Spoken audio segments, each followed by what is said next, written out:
Assalamualaikum warahmatullahi wabarakatuh. Bismillahirrahmanirrahim. Alhamdulillahirabbil alamin. Wassalatu wassalamu ala asyrafil anbiya'i wal mursalin.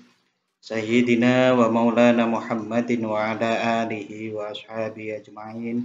Rabbi syrah li sadri wa yassir li amri wahlul 'uqdatam min lisani yafqahu qawli. Rabbi zidni ilma warzuqni fahma. Amin ya rabbal alamin. Bapak-bapak, ibu-ibu, saudara-saudari rahimakumullah. Alhamdulillah malam hari ini walaupun dengan media Zoom kita masih bisa ngaji bareng-bareng dan mudah-mudahan ini dicatat oleh Allah Subhanahu wa taala sebagai amal ibadah yang istiqomah. Amin ya rabbal alamin. Sholawat serta salam semoga tetap terlimpahkan kepada Nabi Muhammad Sallallahu Alaihi Wasallam. Pada kesempatan malam hari ini, Bapak-bapak, ini saya berada di Sumatera Utara, di Kabupaten Langkat. Ini masih pas Isya kalau pas di sini. Bapak-bapak dan ibu-ibu, saudara-saudari rahimakumullah, kita melanjutkan pembahasan kitab Al-Hikam kita yang kemarin tentang arih nafsaka minat tadbiri fama qoma bihi ghairuka angka la takum bihi li nafsika. Bismillahirrahmanirrahim. Ini bagian kedua dari hikmah keempat yang di dalam kitab Al-Hikam.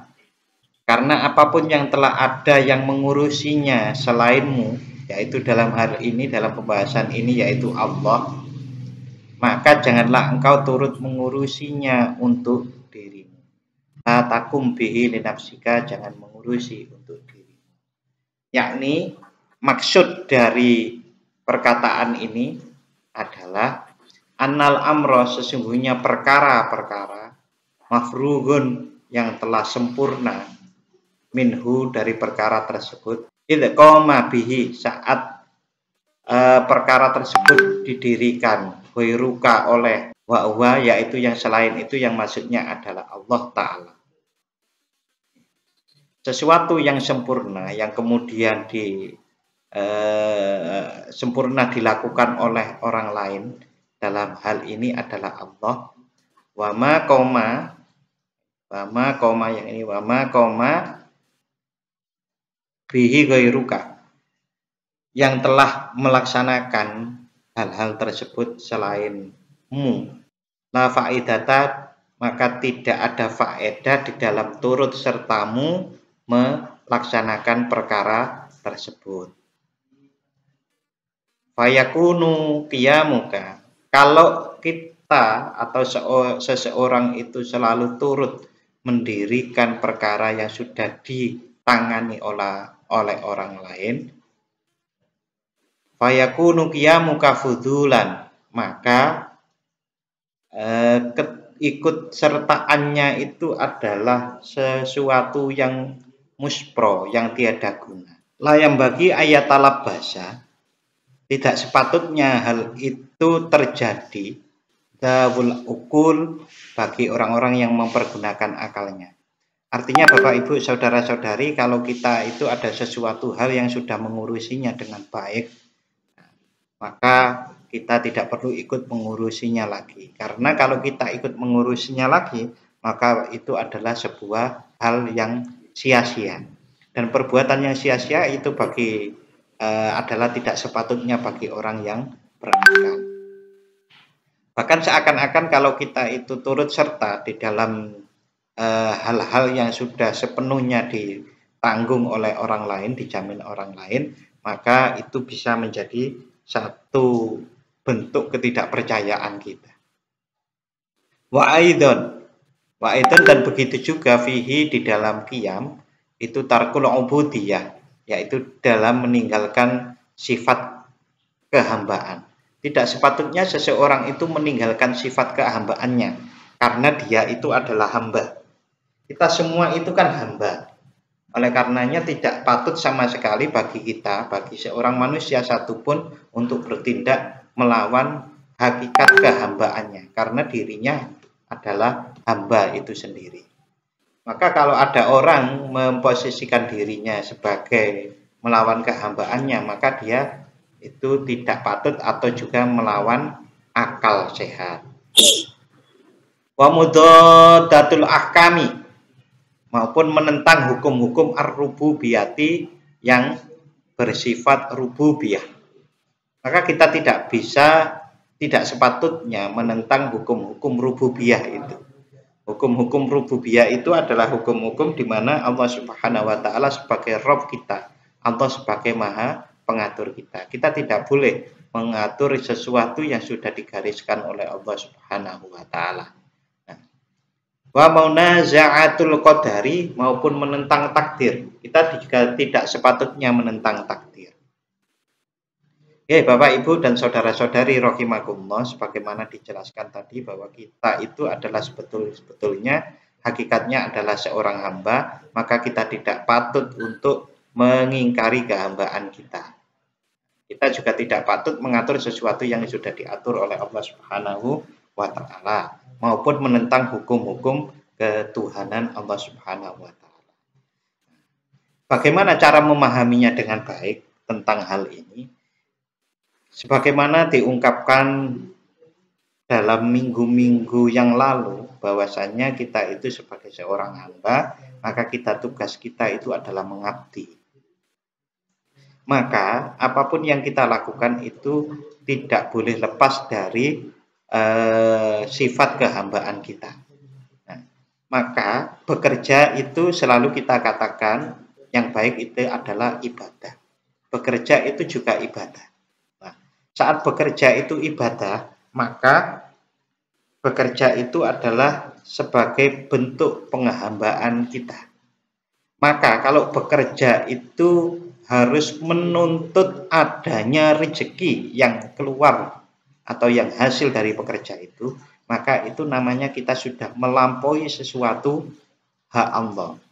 Karena bekerja itu adalah perintah Allah, maka hasilnya pun kita serahkan sepenuhnya, kita turut dengan kehendak Allah Subhanahu wa taala itu sepenuhnya.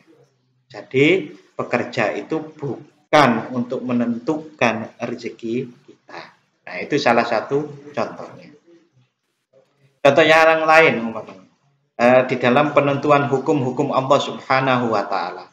Saat Allah menentukan bahwasanya yang namanya hukum itu sudah mutlak, umpamanya Sholat itu waktunya 5 kali dalam sehari. Lalu kita membuat sholat itu wajib 6 kali dalam sehari. Maka itu menentang hukum-hukum Allah Subhanahu wa ta'ala. Dan itu tidak patut karena kita seorang hamba. Berikutnya, wa inna ma khatabal murida. Wa inna ma khataba, dan sungguh musannif atau pengarang kitab Al-Hikam ini memberikan nasihat kepada murid, al-murida kepada murid, bidzalika dengan hikmah-hikmah arif nafsaka tadi, di annahu, karena sesungguhnya seorang murid yaitu seseorang yang berkehendak taqarrub ilallah. Seseorang yang berkehendak bertaqarrub ilallah, idza tawajjah, tatkala dia itu madhep atau beribadah sepenuhnya kepada Allah, li hadratir Rabb, kepada Allah, wastaghala, dan kemudian dia itu sibuk bi auratin, dengan berbagai macam wirid, bi auratin, dengan berbagai macam torik, at-toriki, yaitu wirid torikoh.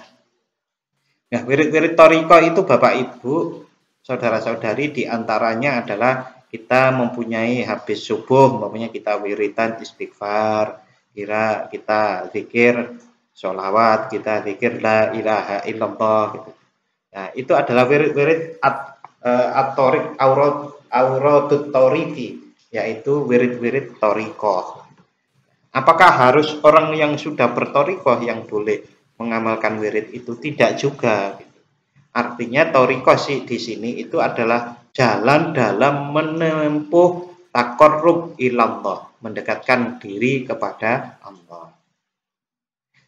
seorang murid kalau sudah mendeklarasikan dirinya, kemudian banyak berwirid, dan wa'amali, dan mengamalkan amalan-amalan torik, amalan-amalan takorub kepada Allah, yaitu selalu ibadah. Ta'ab tolat, maka jadi kosong alaihi untuk murid tersebut asbabu ma'asyihi, yaitu sebab-sebab pangupo jiwa atau sebab-sebab kebutuhan, pencukupan kebutuhan primernya. Fil ghalibi, di dalam kebiasaan. Seorang murid itu biasanya sebab-sebab di dalam memperoleh rezeki yang primer maupun sekunder itu menjadi kosong sebabnya, tapi rezekinya berjalan terus. Fayatihi, dalam keadaan seperti itu, fayatihi, maka datanglah kepada hamba tersebut asyaitonu, yaitu setan. Setan wayuwaswisu, yang menggoda lahu kepada murid tersebut. Wayasiru, saat digoda itu kemudian murid yudabbiru, ikut andil kembali mengatur-ngatur fi nafsihi, untuk dirinya umuron, berbagai macam perkara-perkara rizki. Padahal sesudah seseorang itu dipindahkan oleh Allah Subhanahu wa ta'ala dari makom asbab ke makom tajrid, diantaranya mendapatkan kebutuhan primer dan sekundernya itu dengan tanpa tadbir gitu, maka kembalinya dia kepada tadbir itu adalah sebuah turun yang jelek lah, turun yang tidak sepatutnya. Ya, berikutnya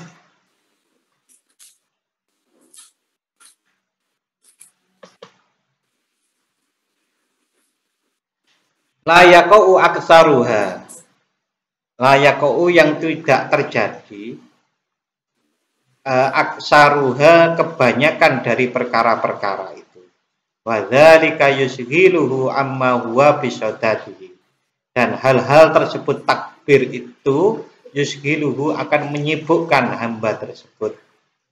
Amma dari perkara huwa, yang mana perkara tersebut bisadadihi, yang dihadapi murid. Nah, kalau murid sudah kembali pada kerepotan mengatur rezekinya, fayarji'u, maka dia kembali amma dari sesuatu, huwa, yang mana sesuatu itu muntawajjihun lahu, yang dia menghadap atau mengurusinya kembali kepada sesuatu itu.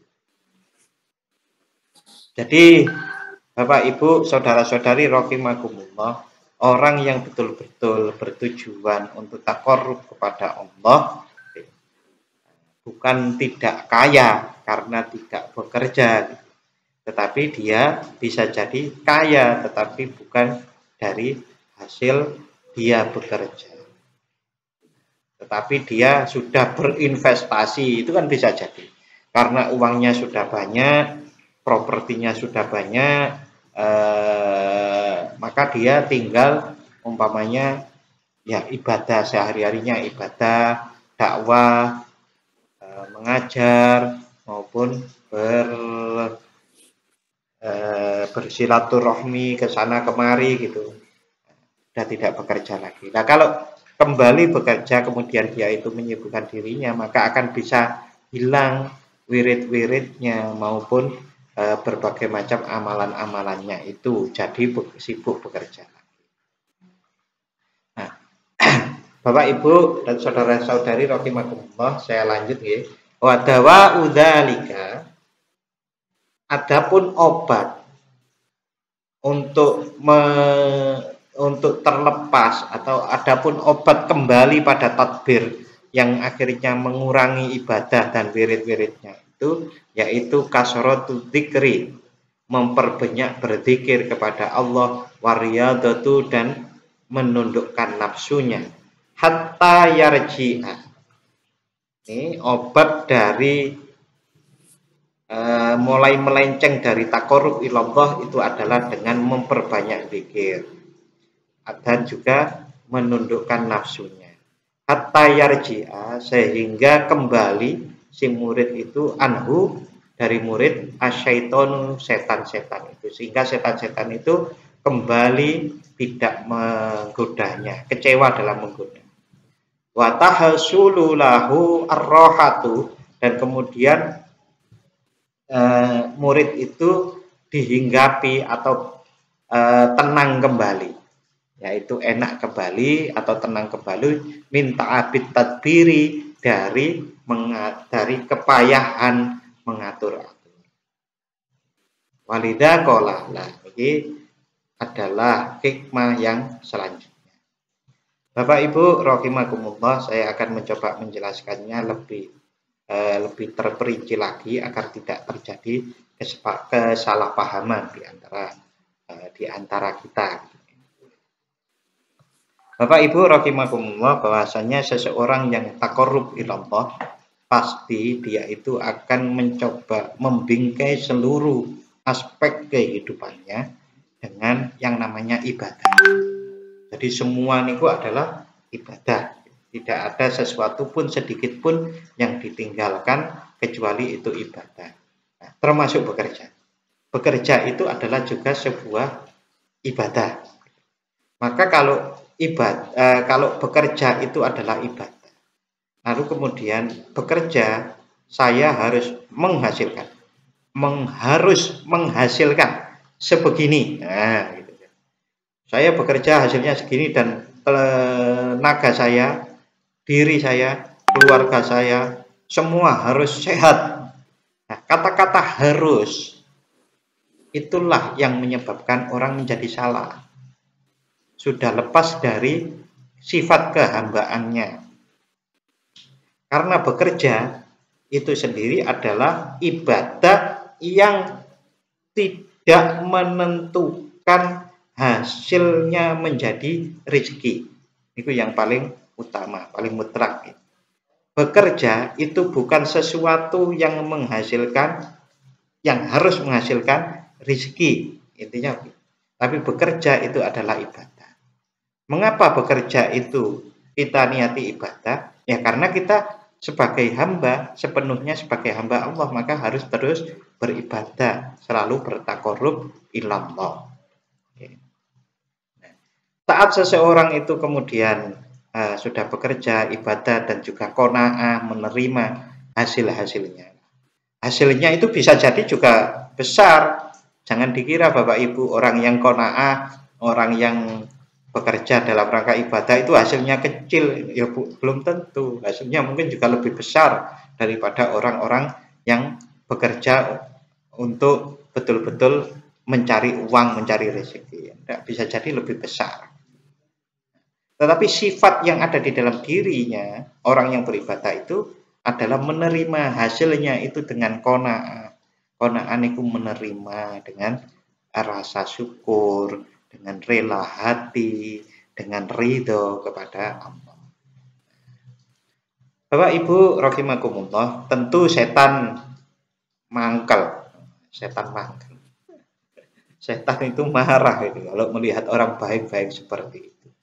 Maka setan juga akan mencoba menggoda agar orang tersebut kembali tidak puas dengan hasil dari ibadah yang berupa bekerja. Saat seseorang itu tidak puas dengan hasil bekerja yang berupa ibadah itu, maka dia kemudian mencoba kembali mengatur pekerjaannya lebih maksimal, bukan dalam rangka ibadah, tapi dalam rangka untuk memperbanyak hasilnya, dalam rangka untuk memuaskan kepentingan atau nafsu-nafsu pribadinya. Dan itu tentu tidak patut. Nah, orang niatnya sudah taqarrub ilallah karena dia hanya seorang hamba, kok kemudian menuntut rezeki yang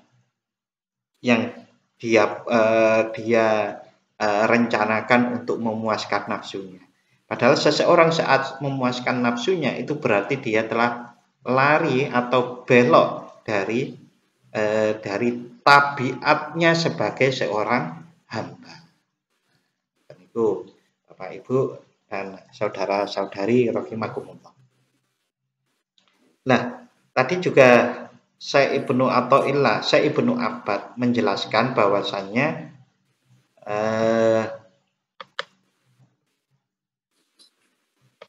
tentang wirid dan amal pendekatan diri kepada Allah Subhanahu wa taala. Nah, Bapak Ibu rahimakumullah, seseorang yang mendedikasikan dirinya untuk selalu takarrub kepada Allah itu bisa dilakukan. Tentu yang pertama adalah melaksanakan kewajiban-kewajibannya. Nah, melaksanakan kewajiban ya, sholat 5 waktu, ya zakat, puasa gitu. Itu adalah kewajiban-kewajibannya. Nah, orang-orang yang mendekatkan diri kepada Allah atau takarrub ilallah sepenuhnya itu menggunakan waktunya seluruhnya untuk beribadah kepada Allah. Sehingga diantaranya tadi ya, yang bekerja juga niatnya kepada Allah, dan di waktu-waktu tertentu dia mempunyai zikir-zikir yang dirutinkan atau yang disebut wirid itu, agar dia selalu terjaga konsentrasinya untuk selalu mengingat Allah. Karena sebagaimana kita tahu bersama-sama dan kita sering mengalaminya, bisa jadi kita itu bisa berzikir 1 menit, astagfirullahaladzim, kita berzikir seperti itu 1 menit. Nanti menit berikutnya itu bisa jadi kita itu sudah nggak berzikir, lupa kepada Allah. Nah, orang yang mendedikasikan dirinya untuk takarrub kepada Allah kan nggak mau lupa kepada Allah. Oleh karenanya dia mencoba berwirid terus, berzikir terus. Itu dalam rangka agar dia selalu merasa selalu menjadi hamba, tidak lepas dari sifat kehambaannya itu, Bapak Ibu.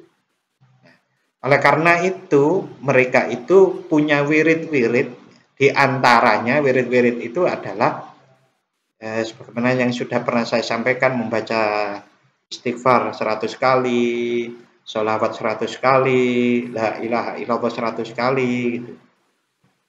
Atau kalau tidak seperti itu ya wirid subhanallah walhamdulillah wala ilaha illallah wallahu akbar. Nah, itu diwirid terus di setiap waktu kita itu, kalau bisa wirid seperti itu. Untuk orang-orang yang baru memulai takarrub kepada Allah itu kan sulit. Karena sulit maka dia berusaha keras.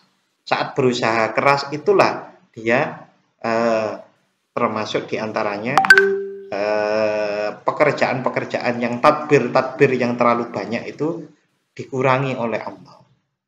Dikurangi oleh Allah niku maksudnya pripun? Di antaranya diberikan rezeki yang tidak disangka-sangka itu, sehingga jiwanya tidak berontak untuk mencari rezeki dengan banyak memakan waktu itu. Nah, Bapak Ibu, saudara-saudari rahimakumullah, biasanya orang-orang yang sudah wiritan seperti itu, ini diungkapkan, akan diberikan oleh Allah ya rezeki yang tidak disangka-sangka tadi. Itu juga berupa ujian. Saat seseorang yang bertakarrub ilallah kemudian mendapatkan banyak rezeki yang tidak disangka-sangka, ujiannya adalah kemudian apakah dia terima dengan rezeki yang tidak disangka-sangka saat tertentu dibikin sedikit oleh Allah. Kalau saat diuji dengan sedikit itu tidak terima, maka kemudian nafsunya bergejolak kembali untuk bekerja, untuk agar rezekinya banyak, padahal sudah cukup. Sehingga yang itu kemudian sangat berpotensi, sangat mungkin bisa mengurangi upaya atau usaha dia untuk takarrub kepada Allah. Zikirnya yang tadi sudah dilatih, istighfar dilatih subhanallah alhamdulillah wala ilaha illallah wallahu akbar, setiap saat itu hilang karena tabrakan dengan serius bekerja. Ngoten Bapak Ibu. Nah, oleh karenanya itu setan agar kecewa menggoda kita, ya kita harus tetap selalu bekerja lillahi ta'ala, tapi sambil berzikir kan gitu. Dengan tanpa melibatkan nafsu kita untuk merencanakan bahwa nanti kalau rezeki saya banyak, saya akan menuruti nafsu saya yang itu. Nuruti nafsu ini. Nuruti nafsu niku nggih pripun nggih. Umpamanya kalau beli sepeda motor itu niatnya krono mangkel karena iri tetangganya punya motor baru gitu. Dia juga beli motor baru lah. Itu tidak ada sesuatu yang menuruti nafsu. Ada lagi karena tetangga atau teman saya itu sepatunya bagus, wah maka saya harus kerja. Nanti sepatu dan baju saya tak bagusi, lebih bagus dari teman saya. Nah itu adalah mengikuti hawa nafsu. Saat seseorang itu mengikuti hawa nafsu, maka dia sudah keluar dari sifat kehambaannya, tidak menghamba kepada Allah. Loh, kok begitu? Nah iya kan, Allah kan dawuh bahwasanya kita hendaknya membersihkan dari nafsu-nafsu seperti itu. Wah Pak, masa sih pakai sepatu bagus? Nggak boleh lah. Beda, pakai sepatu bagus itu boleh, tapi dalam rangka adalah bersyukur kepada Allah Subhanahu wa Ta'ala, bukan dalam rangka karena temennya pakai sepatu bagus maka nggak mau ditandingi. Nah, itu kan menuruti nafsu. Karena kalau sudah menuruti nafsu, keluar dari sifat kehambaannya, maka ya kita mengingkari tabiat atau hakikat diri kita sebagai seorang hamba. Ya. Orang yang menjaga dirinya selalu sebagai hamba itu adalah orang yang berusaha sebaik-baiknya untuk selalu menuju Allah Subhanahu wa Ta'ala, atau yang kita sebut taqarrub ilallah. Bapak Ibu dan saudara-saudari rahimakumullah, mungkin tadi banyak terputus gitu. Ya, nanti minggu depan penjelasannya kalau masih kurang nanti akan saya ulang lagi mboten napa-napa. Ini malam-malam ini dengan Zoom ini adalah dalam rangka kita, ikhtiar kita agar kita selalu bisa istiqomah untuk mengaji ini, untuk upaya ikhtiar taqarrub ilallah. Nah, niki pun jam 8:15. Monggo kalau ada pertanyaan bisa maju ke depan layar yang ada di situ, nanti bisa bertanya. Oke, saya persilakan. Terima kasih Pak Ustadz. Jadi ada beberapa hal ternyata yang dapat kita ambil, ya, termasuk tadi sudah diberi contoh bahwa kita bekerja dalam rangka untuk beribadah, dan kita tentunya tidak menuntut untuk hasil dari kerja itu. Jadi hasil itu tentunya semuanya dalam rangka untuk mensyukuri. Ya. Oleh itu kami mohon, mungkin ada hal yang ditanyakan oleh jamaah. Monggo, Ali, Pak Isra, Pak Arif, Pak Cip. Isra, monggo hal yang ditanyakan, silakan. Jelas ya, sambil monggo dipun dahar diunjuk. Bismillahirrahmanirrahim. Monggo Pak Lukman dijaran. Nggih.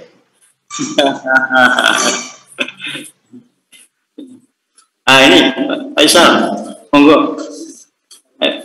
Hal yang perlu ditanyakan, monggo ini bisa nyambung, alhamdulillah ini.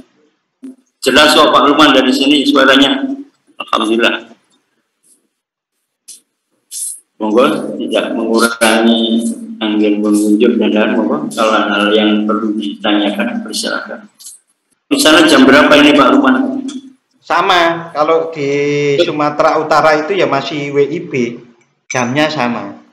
Cuma WIB, ya? Subuhnya di sini jam 5. Jam 5 baru subuh, baru adzan subuh. Sumatera Utara.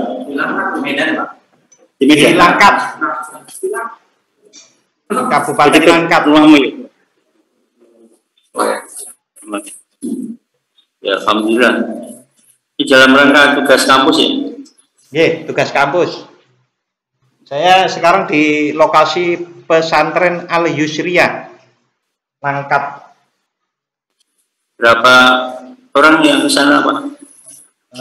Rombongan? 7 orang. Berapa hari? Kalau yang mahasiswa ini rencananya 5 minggu. Kalau saya hari Kamis sudah pulang. Hari Kamis pagi saya menuju ke bandara Kuala Namu dekat Medan itu, lalu terbang ke Kulon Progo. Kulon Progo terus naik kereta bandara ke Tugu. Alhamdulillah. Kalau sana makan khasnya apa ya? Ditambah lah. Sawit. Ini pondok pesantren yang dikelilingi oleh perkebunan sawit. Jadi pondok pesantrennya itu punya, tadi itu cerita-cerita yang dekat pondok sini sawitnya itu ada 80 hektar. Dengan yang ada di luar sini agak jauh dari sini itu 100 hektar. Jadi total yang dimiliki oleh yayasan yang pondok pesantren di sini ini 180 hektar sawit, Pak Ustadz Munawar. 180 hektar sawit untuk mengelola buat yayasan. Luar biasa nih. Ada orang-orang baik yang punya begitu banyak sawit dan diinfakkan untuk mengelola pondok. Ini kalau kita ya meniru sedikit-sedikit lah. Untuk malam hari ini cekap nggih? Ya, kalau tidak ada pertanyaan cukup dulu saya pikir. Terima kasih Pak Ustadz. Sekali lagi kami mengaturkan banyak terima kasih dari Pak Ustadz Firman. Mudah-mudahan ini bisa istiqomah meskipun beliau sangat sibuk tapi bisa menyempatkan diri dan memberikan berbagi ilmu kepada kita. Mudah-mudahan memberikan balasan kebaikan yang berlipat-lipat. Amin. Amin. Amin. Karena pertemuan ini kita tutup dengan bacaan kafir. Alhamdulillah. Istighfar dulu. Bismillah. La ilaha illa huwa al-hayyul qayyum. Subhanallah bihamdika asyhadu an la ilaha illa anta astaghfiruka wa atubu ilaik. Alhamdulillahirabbil alamin. Terima kasih atas perhatiannya. Bermaaf. Wassalamualaikum warahmatullahi wabarakatuh. Waalaikumsalam warahmatullahi wabarakatuh. Matur nuwun sedaya. Assalamualaikum.